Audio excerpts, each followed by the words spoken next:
Hello po mga kabayan, kumusta kayo? Magandang buhay. Welcome po muli sa aking YouTube channel, Analisa Reality Vlog.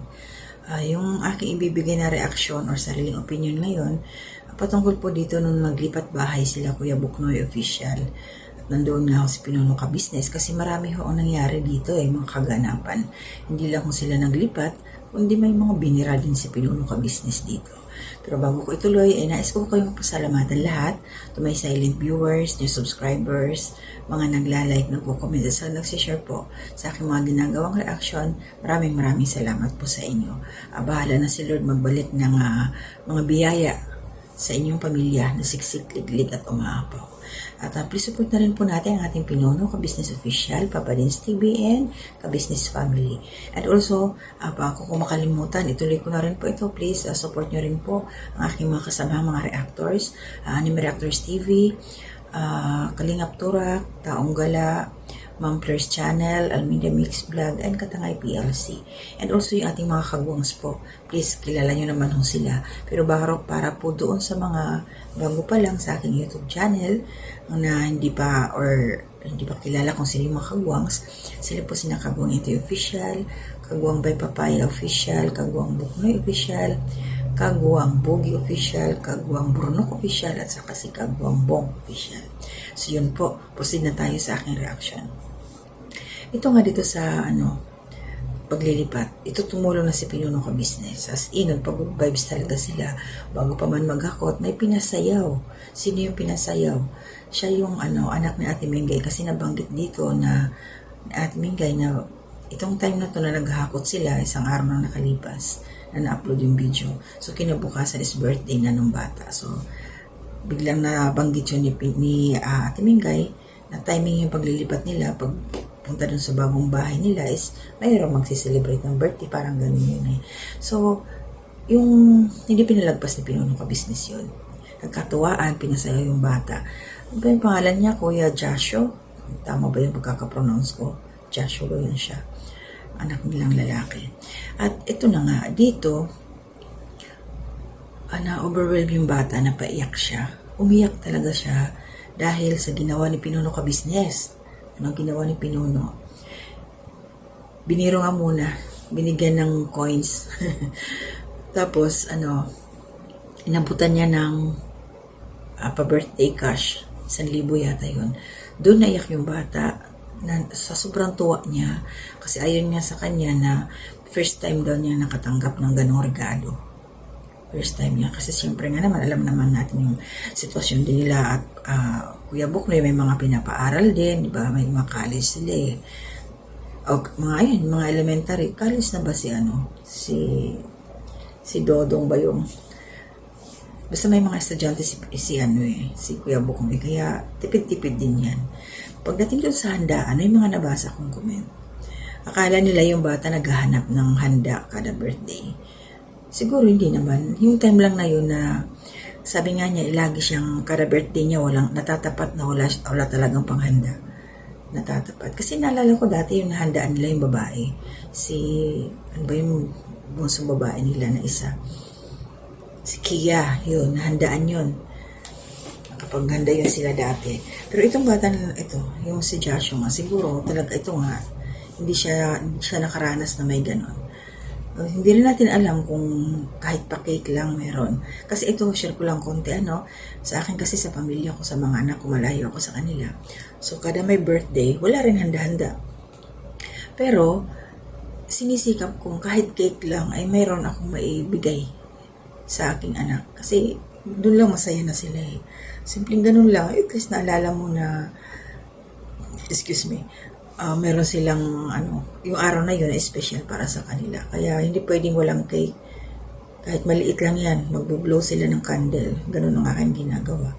So yun naman po yung bata sobrang saya lang niya kaya napaiyak siya. Paakap nga kay Pinuno Ka Business Kaya tuwang-tuwa. At ito, maliban pa dito sa handaan na to, sa bigay ni Pinuno na 100, maliban sa paglilipat, nakabira din si Pinuno. At tinawag niya ito yung isang anak ni Ate Mingay, si Makmak. Kasi parang nagtatrabaho yun siya Ngayon, in-open Pinuno na isa na rin to sa scholar niya. Pati si Dodong, scholar naman niya paaralin niya, pakukuhain ng ALS ito si yung isang anak ni Kuya Buknoy na lalaki. Kasi ayaw nga ni Pinuno na yung mga members or yung pamilya ng kanyang mga kagwangs ay mapag-iiwanan. Tama nga naman kasi nandyan sila tumutulong sila sa labas. Kung sino yung mga nakikita nila, unahin mo na yung pamilya. Tama lang yun. Family first. Kasi itong mga kagwang ni Pinuno, sinabi niya dati na pamilya na rin second family na. So ayan, napakaswerte nila Kuya Buknoy kasi nandiyan si Pinuno ka business, tutulong talaga para sa mga anak nila. Diba? Napakaswerte ninyo.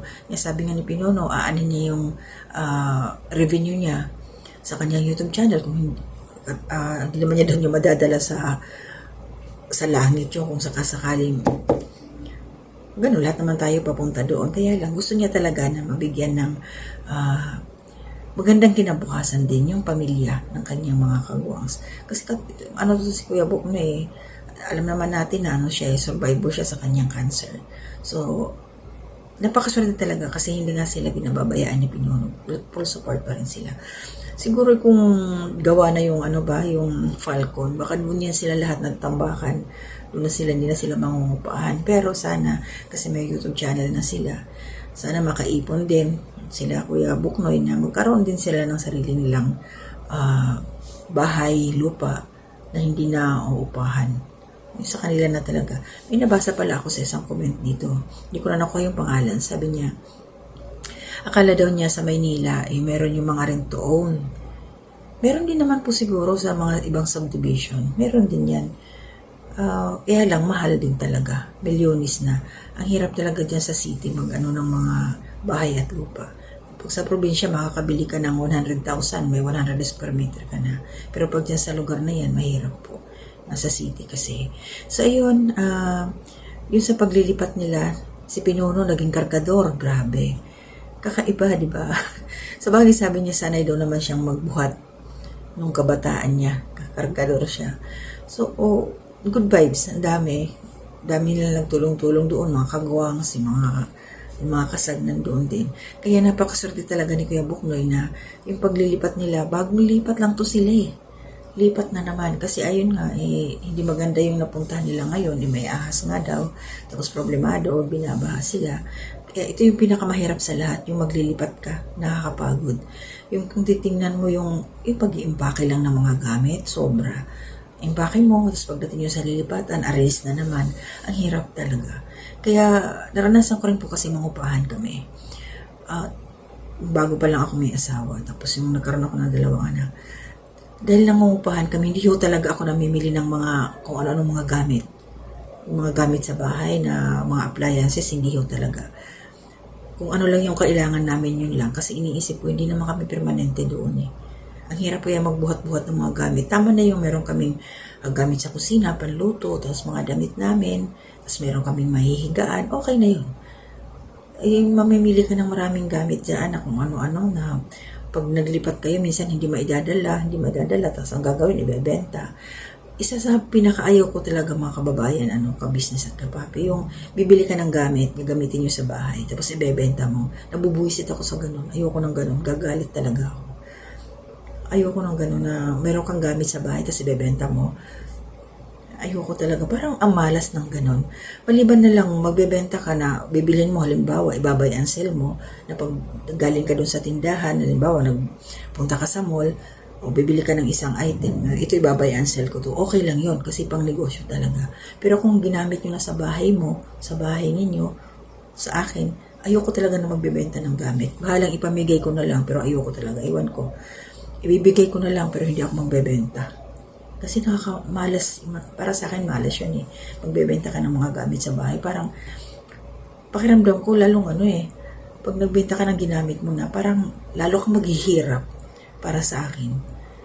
So yun po yung aking reaction patungkol dito sa nangyari na kakaiba to si Pinuno, talagang tulong siya, full support siya sa kanyang mga kagwangs At ito, panibagong bahay, panibagong buhay na naman to sila Ate Mingay. Sana wala na maging problema dito sa kanilang nilipatan. Sana maging maayos na kasi ang hirap talaga ng maghakot ng mga gamit. At sana ito na yung last na lipat nila. Sa susunod na lilipat uli sila ng bahay. Sana permanente na. Sana sarili na nilang bahay yun. So ipag-pray po natin ang pamilyang ito nila Kuya Buknoy. Sana magkaroon na sila ng bahay na talagang hindi na sila lilipat pa. Permanente na, sarili na nilang pag-aari. Lahat naman tayo nangangarap ng magkaroon ng sariling bahay. Parang ako din. Kasi kami nakikibahay pa rin sa Bienan. Doon sa nanay ng asawa ko. Pero darating din ang panahon, magkakaroon din tayo ng mga sariling bahay. Kaya shout out po sa lahat ng aking mga kababayan dyan, mga kabisnes kapapi, na wala pang mga sariling bahay na nangungupahan pa din. Darating din na araw, magsikap lang tayo. Magkakaroon din tayo ng mga bahay. Pero pag sa Maynila, mukhang malabo kasi mahal nga ang lote. Pero tayo sa probinsya, makakabili tayo ng medyo mura-mura ng mga lote doon.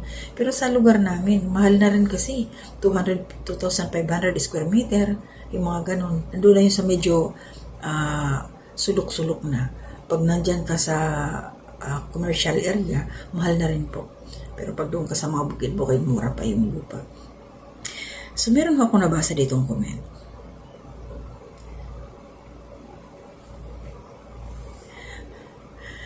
Si Kabayan, bago lang to. Basahin ko Kabayan ang iyong comment. Kasi patungkol dito sa birthday ba na walang handa.